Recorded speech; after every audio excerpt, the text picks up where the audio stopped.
Let's start everyone. So we will be starting with our accounts revision part A. Part A will be completely covered by me. ठीक है. I am मेरा क्या process होगा समझिएगा ध्यान से. मैं आप लोगों का थ्योरी एज वेल एज जितने भी कंसेप्ट है उनको प्रॉपरली कवर अप करूँगा. साथ में फिर एक बार कंसेप्ट्स के साथ साथ में जहाँ जहाँ पर एग्जांपल्स की जरूरत होगी मैं आप लोगों को कवर अप करता हुआ चलूँगा.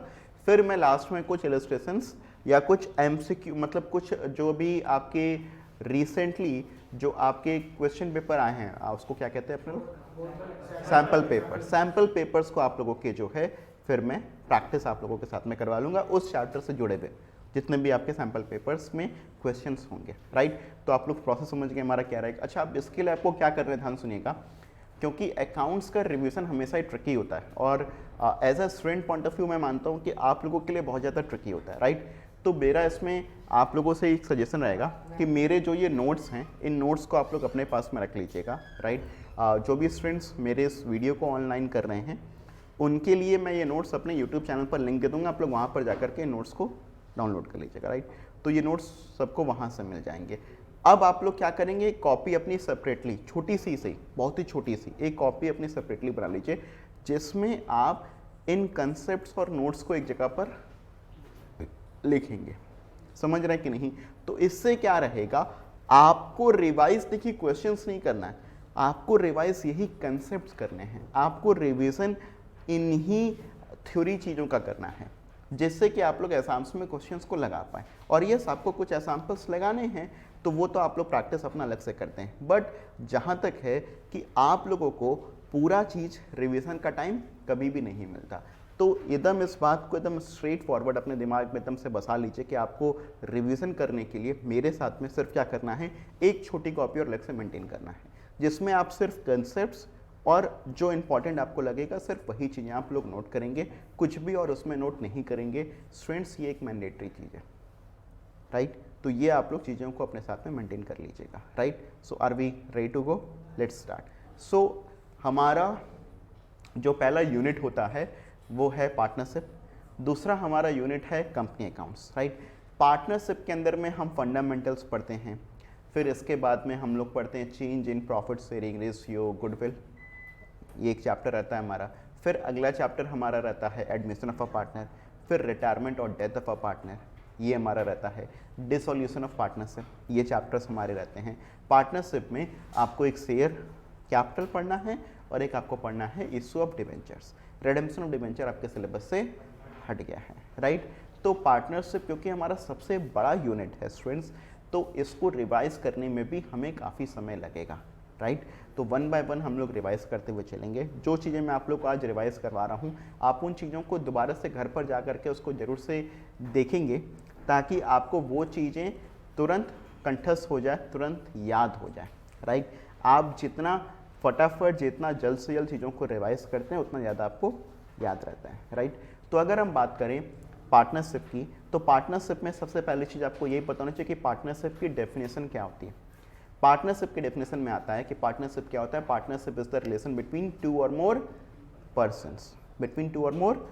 तो पार्टनरशिप तभी बनती है जबकि दो या दो से ज़्यादा लोग होते हैं who have agreed to share the profits, जिन्होंने ये एग्री किया है कि वो लोग आपस में साथ मिलकर के प्रॉफिट लॉस शेयर करेंगे of a business carried on by all.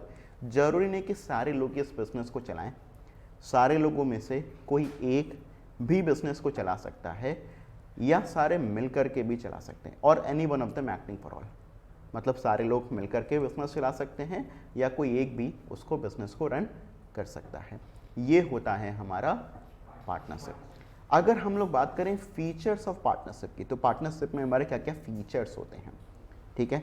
ये सब चीज़ें थ्योरेटिकल पॉइंट ऑफ व्यू से बड़ी इंपॉर्टेंट होती हैं, एमसीक्यू पॉइंट ऑफ व्यू से आती हैं. ये जो थ्योरी वाला जो पोर्शन है ना स्टूडेंट्स, ये आप लोग को नोट डाउन करने की ज़रूरत, क्योंकि ये नोट्स में आप लोगों को मिल जाएगा मेरे. राइट. तो मेन फीचर्स और एसेंशियल्स और कैरेक्टरिस्टिक्स ऑफ पार्टनरशिप क्या हुआ, टू और मोर पर्सन्स, कम से कम दो या दो से ज़्यादा लोग होते हैं.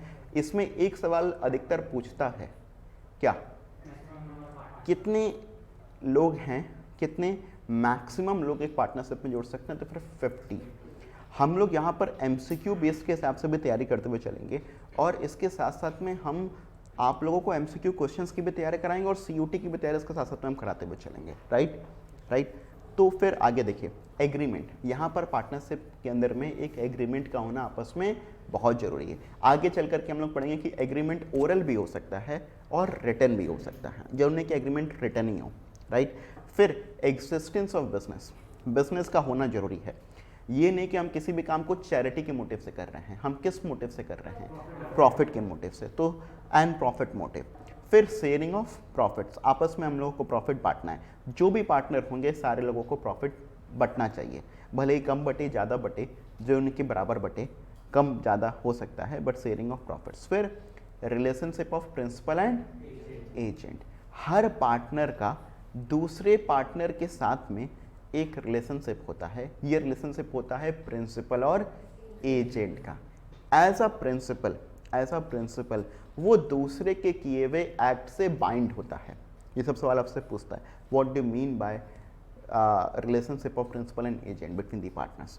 सो अगर हम बात करें एज अ प्रिंसिपल, अगर मेरी पार्टनरशिप फर्म में 4 पार्टनर्स हैं और मेरे पार्टनरशिप फर्म में कोई एक पार्टनर किसी और से जाकर के बात करके आता है, कुछ भी सामान खरीदने बेचने का कोई डील करके आ जाता है, जो कि बाद में बाकी हम सब लोगों को पसंद नहीं आती, बाकी 3 पार्टनर्स को पसंद नहीं आती, तो क्या जो उस पार्टनर ने जो डिसाइड कर लिया, जो बोल करके वो सामने वाले के पास में आ गया, क्या वो हम लोगों पर बाइंडिंग हो जाएगा? तो जवाब है यस, वो हम लोगों पर बाइंडिंग हो जाएगा, क्योंकि as a principal we are bound by his act, हम लोग उसके एक्ट से बाउंड होते हैं।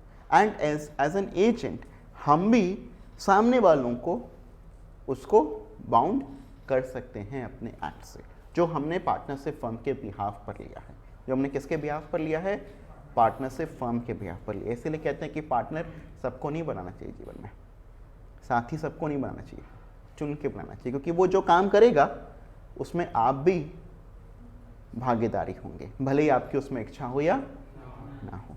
फिर business carried on by all और any one of the acting for all.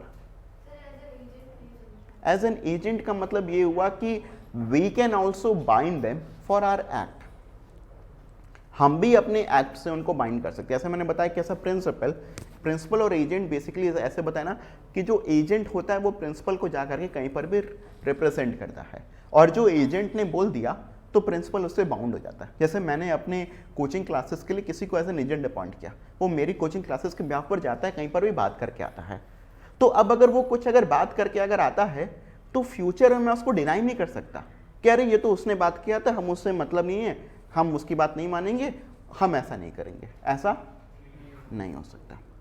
I am bound by my agents act. और सिमिलरली व्हाट, अगर हम भी मतलब हम अपनी पार्टनरशिप में एक प्रिंसिपल की तरह से तो ही हैं, हमारा कोई पार्टनर कुछ काम करेगा तो फिर हम ऐसा नहीं कह सकते कि हमको नहीं मतलब है, हमको मतलब है, अगर उसने पार्टनरशिप फर्म के बिहाफ पर काम किया है। So as a principal we are bound by him. So as an agent हम भी अपने पार्टनर्स को अपने किसी एक्ट के लिए बाउंड कर सकते हैं, राइट। फिर business carried on by all or anyone the acting for all, I think this one is pretty much clear to everyone. No separate existence, no separate existence का मतलब क्या होता है? जब हम लोग कंपनी पढ़ेंगे तो company has a separate existence from its partners, but company has a separate existence from its shareholders, but partnership does not have a separate existence from its partners. Partnership में पार्टनर्स का बड़ा important वो होता है, अगर कोई partner की death हो जाती है, कोई पार्टनर बिजनेस को छोड़ देता है, तो फिर पार्टनरशिप एग्रीमेंट जो पार्टनरशिप होती है हमारी, वो ब्रेक हो जाती है। बात समझ में आ रहा है कि नहीं? तो इसीलिए there is no separate existence, right. फिर अगर आ गया है rights of a partner, right. एक पार्टनर के क्या क्या अधिकार होते हैं? तो every partner has the right to share profit और लॉसेस। हर पार्टनर के पास में अधिकार होता है कि वो क्या कर सकता है, प्रॉफिट और लॉसेस शेयर कर सकता है with other partners in agreed ratio. ऐसा जरूर नहीं कि equal ratio, agreed ratio, right. Every partner has the right to take part in the conduct of the business. 4 partner है, 4 में से किसी को कहा गया अरे तुम तो कुछ मत ही बोला करो, होता है ना ऐसा बहुत से लोगों के साथ में, तुम कुछ मत ही बोला करो, तुम जब बोलते हो बकवास बोलते हो, जो करते हो वो बकवास हो जाता है, ऐसा नहीं हो सकता। वो उसका पूरा अधिकार है कि वो पार्टनरशिप में पार्टिसिपेट कर सकता है।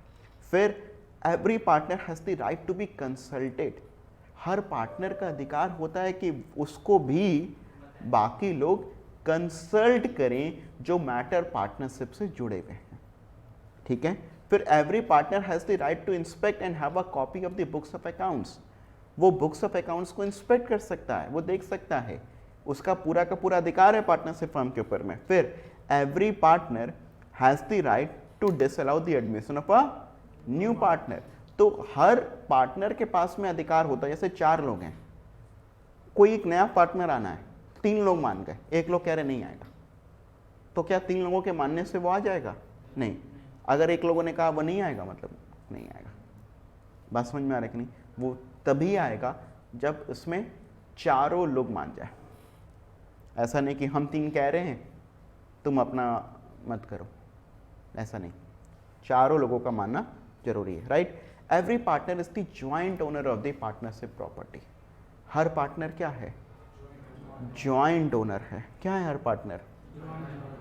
सही पार्टनर मिलकर के ज्वाइंट ओनर हैं, right. If a partner has given loan to the firm, अगर एक पार्टनर ने फर्म को लोन दिया है, अगर एक पार्टनर ने फर्म को लोन दिया है तो फिर क्या? He has the right to receive interest at agreed rate.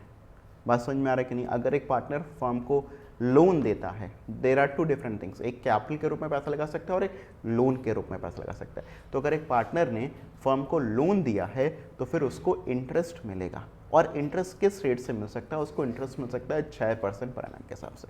फिर if a partner incurs expense, अगर कोई पार्टनर अगर कोई खर्चा करता है फर्म के बिहाफ पर, तो फिर उसको वो पैसा रिकवर होगा, रिम्बर्स होगा, right. Every partner has the right to retire from the firm, हर पार्टनर का अधिकार है कि अब उसका काम करने का आगे नहीं मन कर रहा तो फिर वो फर्म से रिटायरमेंट ले सकता है, मतलब वो छोड़ सकता है, राइट।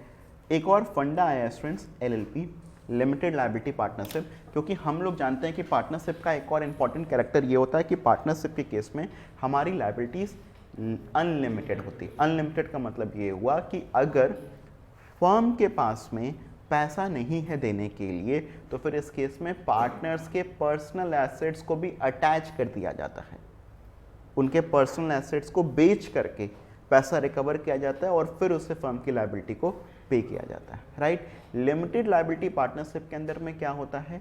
यहाँ पर फर्म की यहाँ पर जो फर्म के जो पार्टनर्स हैं उनकी लायबिलिटी कैसी होगी? लिमिटेड होगी। Limited to the extent of the amount they have contributed, मतलब हमने 5 लाख रुपए लगाया, अब फर्म अगर दिवालिया भी हो गई, फर्म के पास से पैसा नहीं देने के लिए, तो कोई मेरे से नहीं कहेगा कि तुम अपने पास से पैसा दो, नहीं, उससे कोई मतलब।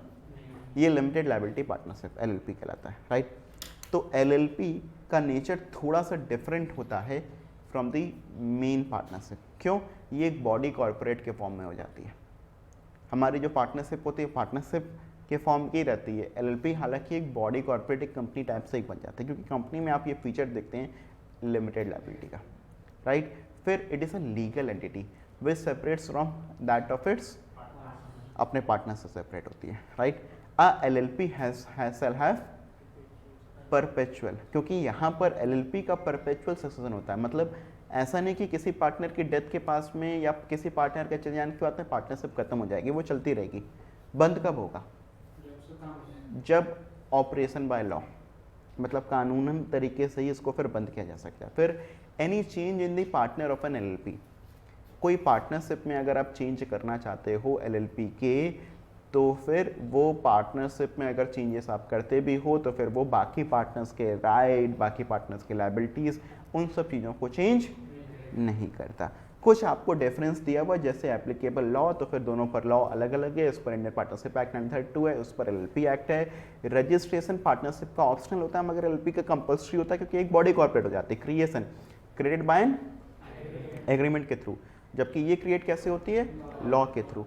आपकी पार्टनरशिप जो है सॉरी, वो एक बॉडी कॉर्पोरेट नहीं हो, बॉडी कॉर्पोरेट को अपना पार्टनर नहीं बना सकती। कहने का मतलब क्या है? जैसे मैंने एक पार्टनरशिप फर्म बनाया, रिलायंस उस पार्टनरशिप फर्म का पार्टनर बनना चाहती है, क्या रिलायंस बन सकती है उस पार्टनरशिप फर्म का पार्टनर? नहीं बन सकती। मगर अगर मैंने एक पार्टनरशिप फर्म की जगह पर एलएलपी बना लिया और रिलायंस क्या उसका पार्टनर तब बनना चाहती है, क्या बन सकती है? यस, तब बन सकती है। फिर separate legal entity, it is not a separate legal entity, मैंने अभी डिस्कस किया, it is a separate legal entity. Perpetual succession, partnership में परपेचुअल सक्सेशन नहीं होता है, जबकि एलएलपी में परपेचुअल सक्सेशन होता है।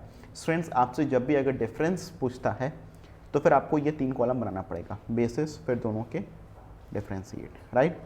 फिर नंबर ऑफ पार्टनर्स, आपके पार्टनरशिप फर्म में लिमिट होता है, मिनिमम तो 2 चाहिए तभी स्टार्ट होगा, मैक्सिमम कितना? 50। एलएलपी में याद रखेगा कोई लिमिट नहीं होता है।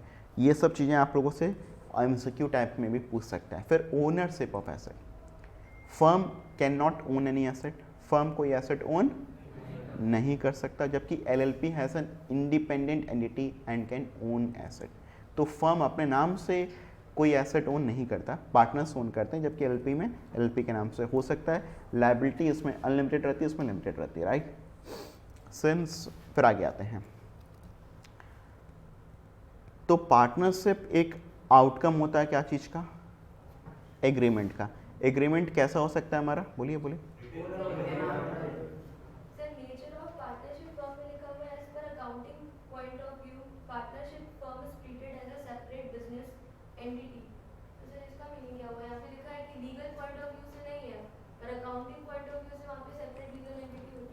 देखिए, एक जगह पर कहीं पर लिखा हुआ है कि from the accounting point of view, from the accounting point of view partnership is treated as a separate legal entity. तो ऑब्वियसली ये तो हम लोगों ने पहली क्लास में ही पढ़ा है कि अकाउंट के पॉइंट ऑफ व्यू से हमारा सपोज करो लिल्हा एजुकेशन सेंटर एक सोल प्रोप्राइटरशिप कंसर्न है, तो भी अकाउंट के पॉइंट ऑफ व्यू से तो Ajay Lilha and Lilha education centre are different persons. Accounting किसके पॉइंट ऑफ व्यू से हो रही है? लिल्हा एजुकेशन सेंटर के पॉइंट ऑफ व्यू से हो रही है, and not from my point of view, right. तो अकाउंटिंग पॉइंट ऑफ व्यू से तो फिर तो वो सेपरेट लीगल एंटिटी, सेपरेट कुछ नहीं मानते, सब सॉरी सेपरेट ही मानते हैं, मगर लॉ के पॉइंट ऑफ व्यू सेपरेट। अब जो एलआईसी की लायबिलिटी मेरी पर्सनल लायबिलिटी है, वो मुझे ही पे करना है अगर, ठीक है। तो एग्रीमेंट कैसा हो सकता है हमारा? एग्रीमेंट हमारा ओरल या दोनों में से कुछ भी हो सकता है। जब ये एग्रीमेंट रिटर्न होता है इसी को हम लोग कहते हैं पार्टनरशिप डीड, ठीक है। The term partnership deed, it is also called as article of. ये सब ना दूसरे जो नाम होते हैं किसी भी चीज़ों के, ये सब आप लोगों को अच्छे से याद रखने चाहिए। तो पार्टनरशिप डीड भी इसको कह सकते हैं, आर्टिकल्स ऑफ पार्टनरशिप भी इसको कह सकते हैं। क्या इस आर्टिकल ऑफ पार्टनरशिप में या पार्टनरशिप डीड में क्या क्या चीज़ें आती है? तो name and address of the firm आता है। क्या आता है?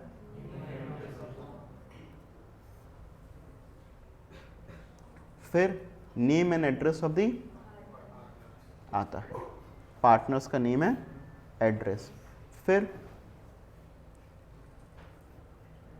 Type and nature of the business firm proposes to do, तो किस टाइप का बिजनेस करना चाहती है। फिर अमाउंट ऑफ कैपिटल जो हर पार्टनर कंट्रीब्यूट करेगा, इंटरेस्ट ऑन कैपिटल का क्या रेट रहेगा, ड्राइंग्स कैसे कैसे करके पार्टनर्स कर सकते हैं, इंटरेस्ट ऑन ड्राइंग का रेट क्या रहेगा, प्रॉफिट शेयरिंग रेशियो क्या रहेगा, ये सब की सब बातें किस में रहेंगी? Partnership deed. सैलरी क्या रहेगा, गुडविल क्या रहेगा, अकाउंटिंग पीरियड क्या रहेगा फर्म का, कैलेंडर ईयर फॉलो होगा कि 1 अप्रैल 31 मार्च फॉलो होगा या कुछ और फॉलो होगा, कुछ भी हो सकता है। फिर मेथड ऑफ रिकॉर्डिंग क्या होगा, एक्यूरल बेसिस, कैश बेसिस क्या होगा, समझ में आ रहा है कि नहीं।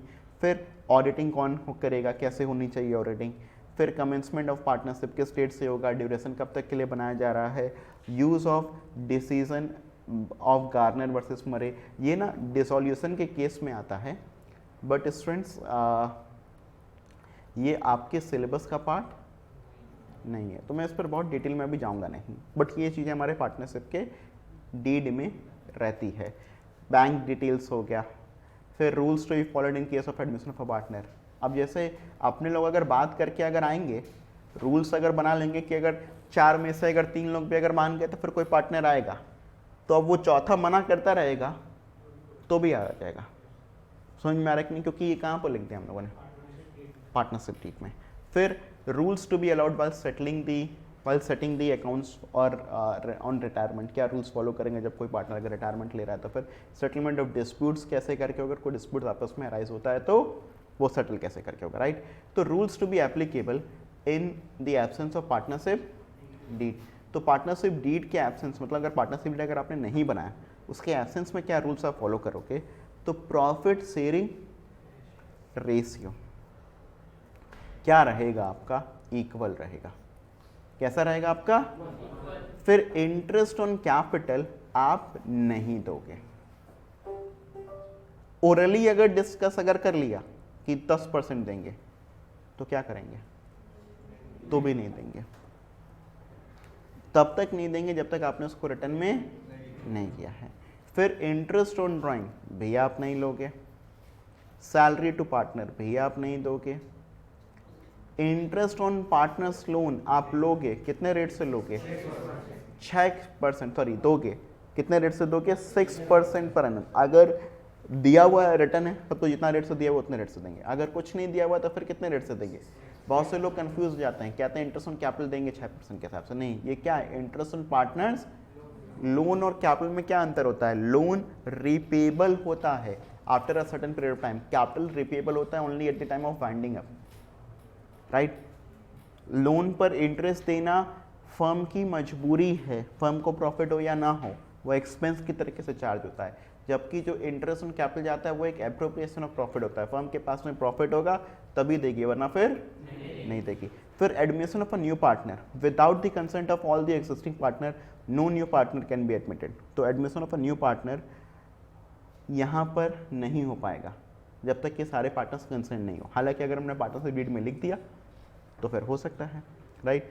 फिर each partner can participate in the conduct of the business, her partner conduct में पार्टिसिपेट कर सकता है। ऐसे हम लोग पार्टनरशिप डीड बना करके बोल सकते हैं कि ये फला आदमी जो है बेकार है, सिर्फ ये पैसा लगाएगा, ये बिजनेस कंडक्ट में पार्टिसिपेट बोल सकते हैं, डीड में लिख सकते हैं। फिर each partner can inspect the books of the firm and can take a copy of the same. तो हम यही बोल सकते हैं कि अगर ये पार्टनर बन भी गया तो फिर भी हम इसको बुक्स ऑफ अकाउंट्स देखने यहाँ पर देख सकता है वो, he can watch, right, he can inspect, right. तो अब स्टूडेंट्स देखिए, हम लोग अगर बात करें तो जो मेजर हमारा थ्योरेटिकल पार्ट था रिगार्डिंग द पार्टनरशिप वो यहीं तक था। अब यहाँ हम क्या करते हैं, हम यहाँ पर इस बात को समझें कि हमने जहाँ से अपने, क्योंकि 11 तक हम लोगों ने सीखा था सोल प्रोप्राइटरशिप की अकाउंटिंग,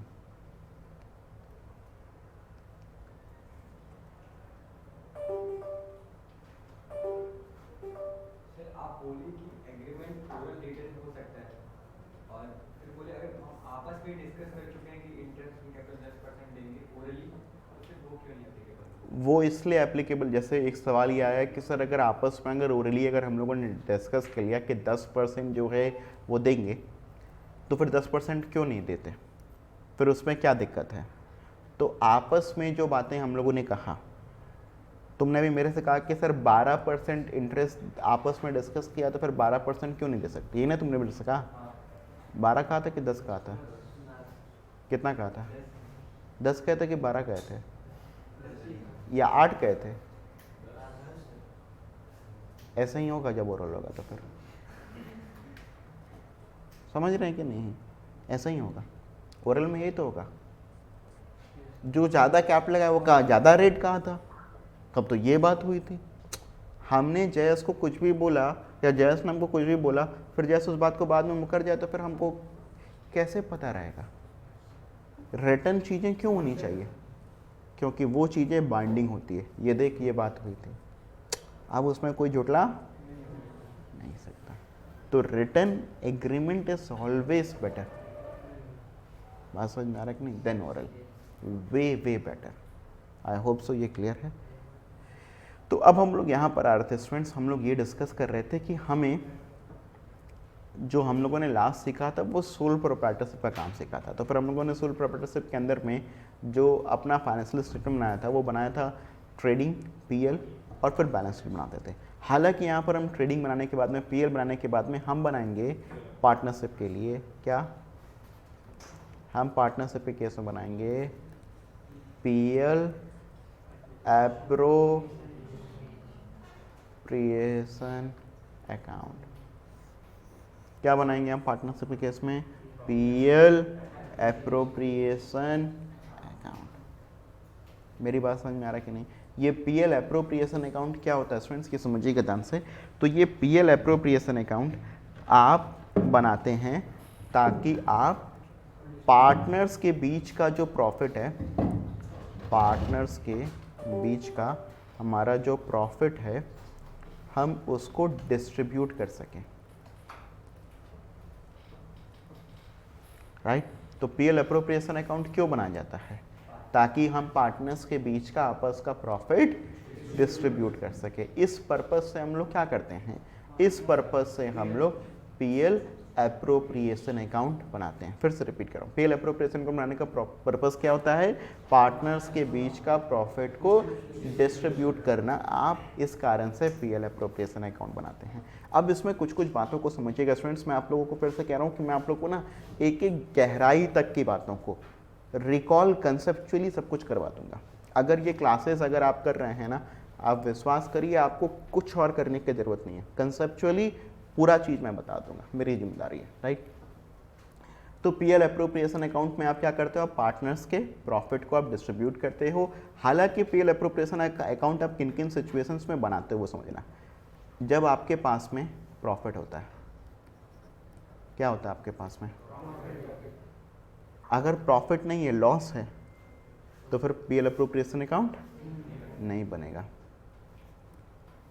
तो मैं लिख देता हूँ, इसको प्रिपेयर करते हैं, या अलग से एक लिख दूंगा कि we do not prepare in case of loss, right. तो अगर प्रॉफिट होगा तभी बनाएंगे, अगर लॉस होगा तो फिर वो लॉस को क्या करोगे?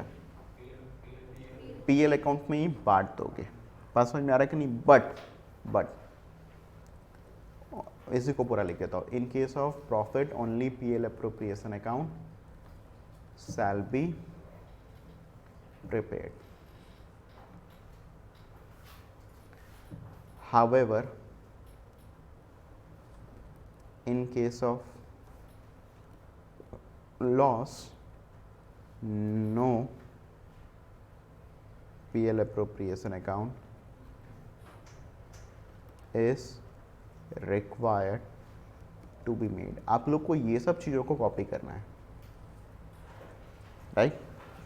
In case of PL appropriation account, in case of loss, no PL appropriation account is required to be made.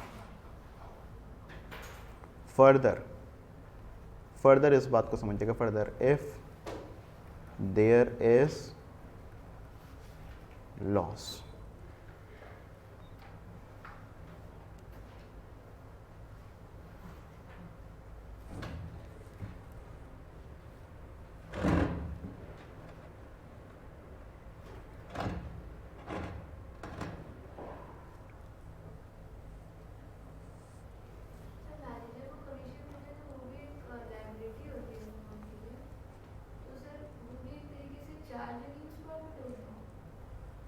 further if there is loss but interest on drawing is to be charged,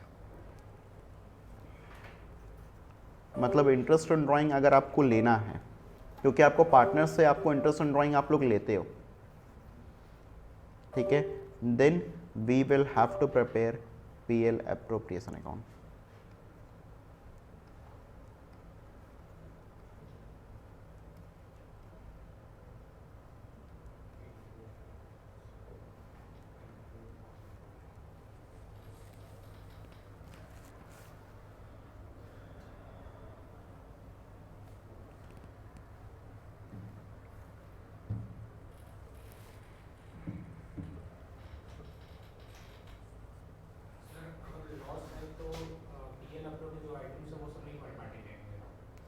अगर loss है तो फिर आप PL appropriation account नहीं बनाओगे।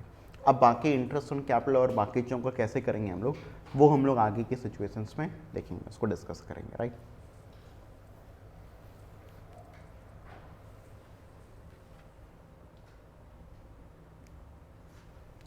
तो अब देखिए स्टूडेंट्स, पीएल एप्रोप्रिएशन अकाउंट कैसे बनता है हमारा। ये होता है हमारा एक नॉमिनल अकाउंट। कैसा अकाउंट होता है? तो इस केस में हम लोग क्या करते हैं स्टूडेंट्स, इस केस में हम लोग डेबिट साइड में लिखते हैं सारे एक्सपेंसेस को और क्रेडिट साइड में लिखते हैं सारे इनकम्स को। यहाँ पर आप लिखते हो by net profit, by PL account, जो आपका नेट प्रॉफिट ट्रांसफर हुआ है पीएल अकाउंट्स। मैंने आपको कहा कि आप जब प्रॉफिट होगा तभी बनाओगे, लॉस में सिर्फ एक ही सिचुएशन में आपको बनाना पड़ेगा, इंटरेस्ट ऑन ड्राइंग अगर आपको पार्टनर से लेना है तब। बात समझ में आ रहा है कि नहीं? ये सब एकदम फंडामेंटली एकदम क्लियर रखिएगा अपने थॉट्स को। बात समझ में आ रहा है कि नहीं? एकदम क्रिस्टल क्लियर, क्लैरिटी, थोड़े कम समय में एकदम क्रिस्टल क्लियर चीज़ें, राइट। अब आप क्या करोगे यहाँ पर, अब अगर आपको इंटरेस्ट ऑन सॉरी आपको मान लो पार्टनर्स को सैलरी देना है, तो वो एक तरीके से हमारे लिए एक्सपेंस है, तो पार्टनर्स सैलरी आपका डेबिट साइड में आएगा। किस साइड में आएगा? आपका डेबिट साइड में आएगा। अगर आपको किसी पार्टनर को अगर कमीशन देना है, वो भी किस साइड में आएगा? आपका डेबिट साइड में आएगा। अगर आपको किसी पार्टनर को इंटरेस्ट ऑन, तो फिर वो भी किस साइड में आएगा? क्योंकि ये तीनों चीजें एक फर्म के लिए एक्सपेंस है, राइट, एक फर्म के लिए एक्सपेंस है। बट हम इसको क्या कहते हैं? Appropriation of profit. Appropriation of profit का मतलब ये होता है स्टूडेंट्स कि अगर हमारे पास में प्रॉफिट होगा तो अपने बांटेंगे, और अगर हमारे पास में अगर प्रॉफिट नहीं होगा तो फिर हम लोग नहीं बांटेंगे, नहीं देंगे। मेरी बात समझ में आ रहा है कि नहीं? तो एप्रोप्रिएशन ऑफ प्रॉफिट हम लोग तभी करते हैं जब हमारे पास प्रॉफिट आता है, प्रॉफिट देता है तो हम लोग नहीं बांटते, राइट। फिर यहाँ पर हम लोग इंटरेस्ट ऑन ड्राइंग चार्ज करेंगे, इंटरेस्ट ऑन ड्राइंग लेते हैं, ठीक है। स्टूडेंट्स कुछ कुछ सवाल पूछने से, अगर हमारा प्रॉफिट अगर 1 लाख है और हमको इंटरेस्ट इतना इतना बांटना है, वो सब चीज़ों को ना मैं आपको फिर से बता रहा हूँ, आप लोग संयम रखिए, हम सब चीज़ों को आगे उसको डिस्कस करेंगे, टाइम बाय टाइम चीज़ें आती रहेंगी, हम सब चीज़ों को एक एक करके डिस्कस करते हुए चलेंगे, राइट। तो कुछ भी ऐसा नहीं रहेगा जो कि आपको कंसेप्चुअली छूट जाए। फिर हम लोग इंटरेस्ट ऑन ड्राइंग पार्टनर से लेते हैं। अब देखो, जब लेते टाइम पर हम लोग ये नहीं देखेंगे कि हमारा प्रॉफिट कितना है, हमको तो चाहिए, तो इंटरेस्ट ऑन ड्राइंग तो हम लोग लेंगे और लेंगे ही लेंगे। जब भी आपको इंटरेस्ट ऑन ड्राइंग अगर क्वेश्चन में अगर दे दिया तो प्रॉफिट है नहीं है कोई मतलब नहीं, आप पीएल अप्रोप्रिएशन अकाउंट बनाओगे। बात समझ में आ रहा है कि नहीं? तो आपका interest on drawing credit side आ जाएगा। अब आप यहाँ पर क्या करोगे? अगर आपको क्वेश्चन में बोलता है कि आपको रिजर्व भी बनाना है, तो वो भी एक तरीके से एप्रोप्रिएशन ऑफ प्रॉफिट है, आपके प्रॉफिट में से कम होगा, घटेगा, तो to reserve. I hope so ये क्लियर है। फिर आपने यहाँ पर क्या किया, लेट से आपका ये प्रॉफिट था 1 लाख, लेट से आपका इंटरेस्ट आया 10,000, इधर आया आपका 15,000, इधर लेट से आया आपका 20,000, इधर लेट से आया आपका 25,000, इधर लेट से आया आपका 5,000, ये आपका 15, 20, 35, 60, 65, और इधर था आपका 1,10,000। आपका डेबिट साइड बड़ा है, क्रेडिट साइड छोटा है, ऑब्वियसली ऐसा होगा ही होगा तभी, क्योंकि ये अप्रोप्रिएशन है। तो आपके पास में यहाँ पर प्रॉफिट बचा हुआ है 45,000, if I am not wrong, 1,10 - 65, 45,000। आप इस 45,000 रुपीज़ को क्या करोगे? पार्टनर्स में बांट दोगे। किस रेशियो में बांट दोगे? जो भी आपको रेशियो गिवन होगा उस रेशियो में आप बांट दोगे। अगर कोई रेशियो नहीं गिवन है तो फिर इक्वली, मतलब अगर पार्टनरशिप डीट नहीं बना हुआ तो फिर मतलब आप कैसे बांटोगे? इक्वली। तो profit transfer to A B जो भी हैं उनके करेंट कैपिटल, वो हम लोग आगे चल करके देख लेंगे, ये हम लोग बांट देंगे, राइट। अब हमको यहाँ पर सीखना है स्टूडेंट्स जर्नल एंट्रीज भी। आमतौर पर हमको जर्नल एंट्रीज पूछता नहीं है, इस चैप्टर से जुड़ा हुआ हमको जर्नल एंट्रीज बिल्कुल भी पूछता नहीं है, मगर हम लोगों को, मैंने आपको फिर से कहा कि आमतौर पर नहीं पूछता है, अगर आता भी है तो फिर उसका वेटेज बड़ा ही कम आता है, तो मगर हम लोगों को सब चीज़ें प्रॉपर तरीके से आनी चाहिए, राइट। तो हम लोग आइए एंट्रीज सीखते हैं कि हमको क्या क्या एंट्रीज पास करनी है, राइट। तो हम देखिए पहला जो कि एंट्री जो कि पास जो कि करेंगे ना, वो हमारी पहली एंट्री पास होगी कि for transferring profit from PL account, ये भी आपको दिया हुआ है, टू पीएल अप्रोप्रिएशन अकाउंट। मैं इसको लिख तो जरूर से रहा हूं मगर ये आपको दिया हुआ है। आपका प्रॉफिट पीएल अकाउंट से उठकर कहां पर ट्रांसफर हो रहा है? तो पीएल अकाउंट में प्रॉफिट का मतलब पीएल अकाउंट का क्रेडिट बैलेंस था, प्रॉफिट का मतलब होता है क्रेडिट, तो उसका क्रेडिट बैलेंस था पीएल अकाउंट का, और वही पीएल अकाउंट के क्रेडिट बैलेंस को उठा करके आप किस में ट्रांसफर कर दोगे? PL appropriation. तो इसके लिए आप क्या करोगे?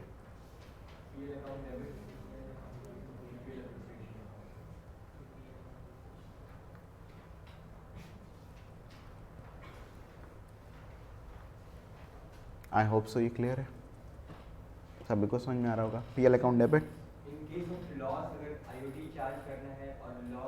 इन केस अगर लॉस है ही और अगर आपको अगर है तो फिर एंट्री रिवर्स हो जाएगी, PL appropriation account debit to PL account हो जाएगा, राइट। फिर अब इसके बाद अब आप क्या करते हो स्टूडेंट्स, जैसे मैंने आपको बताया आपको इंटरेस्ट ऑन कैपिटल देना है, आपको मान लो पार्टनर को सैलरी देना है, आपको उसको कमीशन देना है, कुछ भी XYZ। तो अब इसके लिए आप क्या करोगे, आप पहले तो इंटरेस्ट ऑन कैपिटल पहले पार्टनर खाते में दोगे और फिर पीएल एप्रोप्रिएशन से उसको राइट ऑफ करोगे। ध्यान समझना, दो एंट्री होगी यहाँ पर, एक एंट्री नहीं होगी। क्या क्या एंट्री होगी, पहले आप इंटरेस्ट ऑन कैपिटल या ये पार्टनर सैलरी देने के लिए आपकी पहली एंट्री होगी इंटरेस्ट ऑन कैपिटल अकाउंट या पार्टनर सैलरी अकाउंट डेबिट,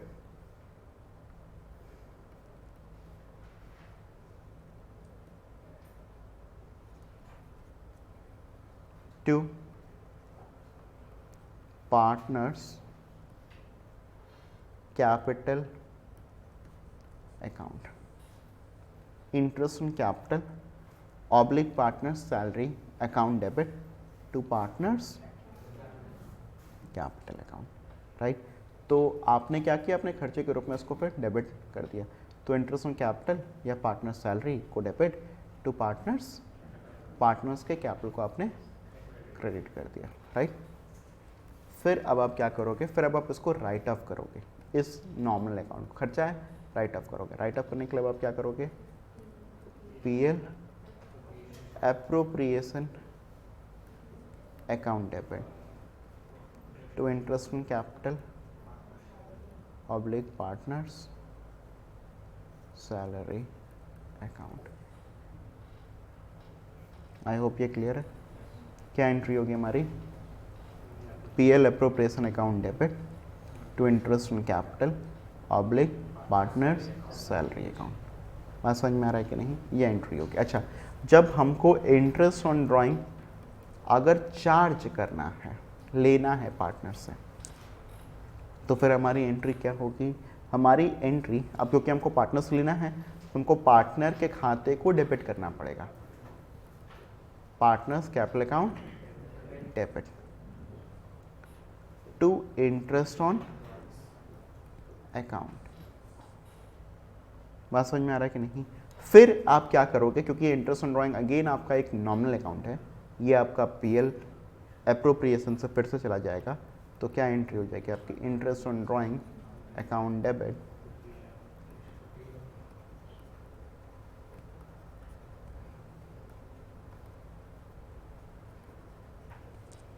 आई होप सो ये सबको क्लियर हो गया होगा।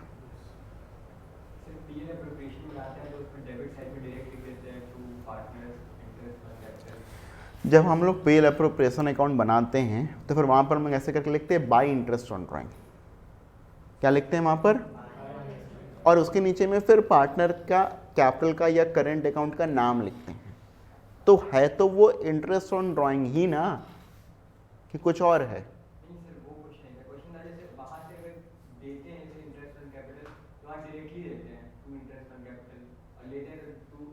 नहीं ऐसा नहीं होगा, नहीं ऐसा नहीं होगा।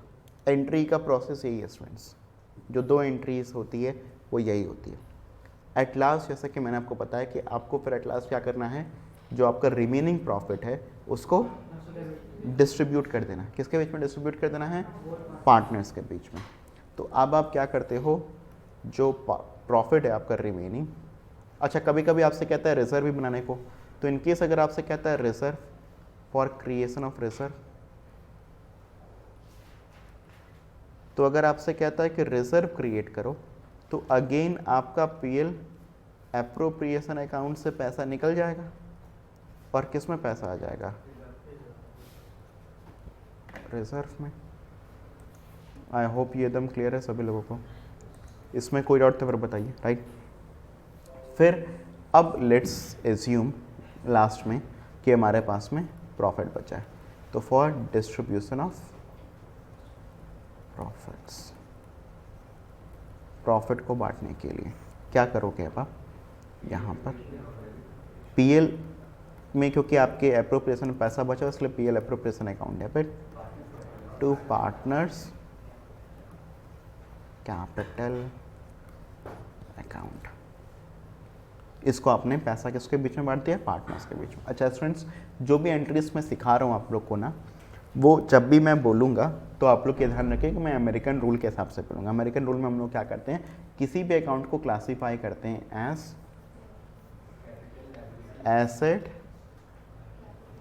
लायबिलिटी, कैपिटल, इनकम और एक्सपेंस,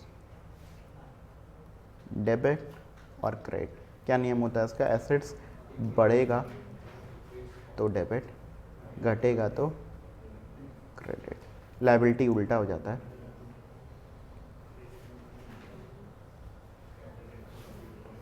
कैपिटल का भी सेम नियम, इनकम का भी सेम नियम, एक्सपेंस इंक्रीज होगा तो डेबिट, डिक्रीज होगा तो। आई होप सो ये क्लियर है। क्लियर है तो फिर मुझे बताइए, फिर आगे बात करें। Right,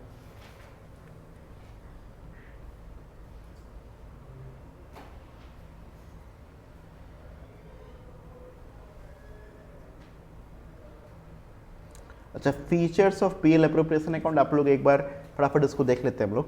it is prepared just after the PL account, it is prepared only by partnership firm, it is a nominal account, it shows the net profit accounting distributed amongst the partners।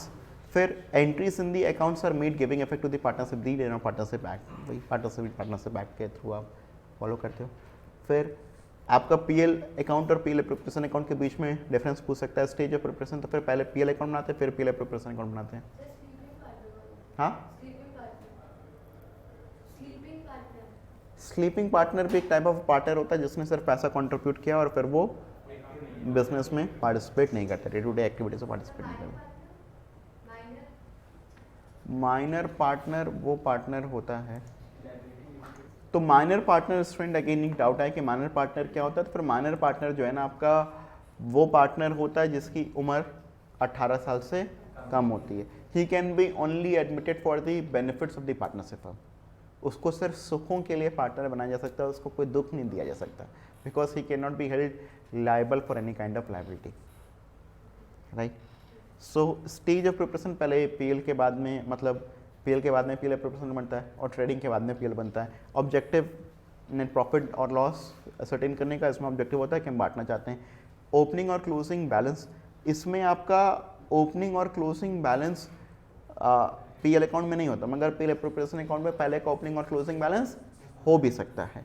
Charge और appropriation, तो इसमें charge का मतलब होता है कि जो खर्चे होते हैं जिसको देना कंपलसरी है, तो पीएल अकाउंट में आप चार्ज लिखते हो, मगर पीएल एप्रोप्रिएशन अकाउंट में आप कैसे चीज़ों को लिखते हो, एप्रोप्रिएशन। प्रॉफिट होगा तो फिर दोगे, नहीं होगा तो फिर पार्टनरशिप एग्रीमेंट। इसकी कोई पीएल अकाउंट बनाने पार्टनरशिप एग्रीमेंट का कुछ तो ना कोई रूल आता है, मगर पीएल एप्रोप्रिएशन अकाउंट बनाते समय पार्टनरशिप एग्रीमेंट का रूल। मैचिंग प्रिंसिपल कहाँ पर फॉलो होता है, पीएल अकाउंट बनाते समय, ट्रेडिंग अकाउंट बनाते समय, पीएल एप्रोप्रिएशन अकाउंट बनाते समय कोई मैचिंग प्रिंसिपल का फॉलो, मैचिंग प्रिंसिपल के हिसाब से अपन लोग बनाते ना, पहले रेवेन्यू को रिकॉग्नाइज करते हैं, फिर उसको अर्न करने के लिए जो खर्चे लगे वो सब उससे मिलाते जाते हैं। राइट, फिर distinction between charge against profit and appropriation out of, तो यही जैसे पीएल में आपके चार्ज अगेंस्ट प्रॉफिट आते हैं, मतलब वो आपको देना ही देना है, भले ही आपका प्रॉफिट हो या ना हो। तो अगर हम बात करें चार्ज अगेंस्ट प्रॉफिट, तो ये इंडिकेट करता है क्या, एक्सपेंसेस को, खर्चों को हमारे दिखाता है। राइट, जबकि appropriation of profit is what, distribution of net profit to various heads, अलग अलग जगहों पर। हम मतलब फर्म के पास में 1 लाख रुपए है, अब फर्म उसको कैसे बांटती है, किस किस तरीकों से बांटती है। जैसे कुछ पैसा दे दिया इंटरेस्ट के रूप में, कुछ पैसा दे दिया किसी को सैलरी के रूप में, फिर भी अगर कुछ पैसा बचा तो फिर उसको प्रॉफिट के रूप में बांट दिया। It is what, distribution of profit.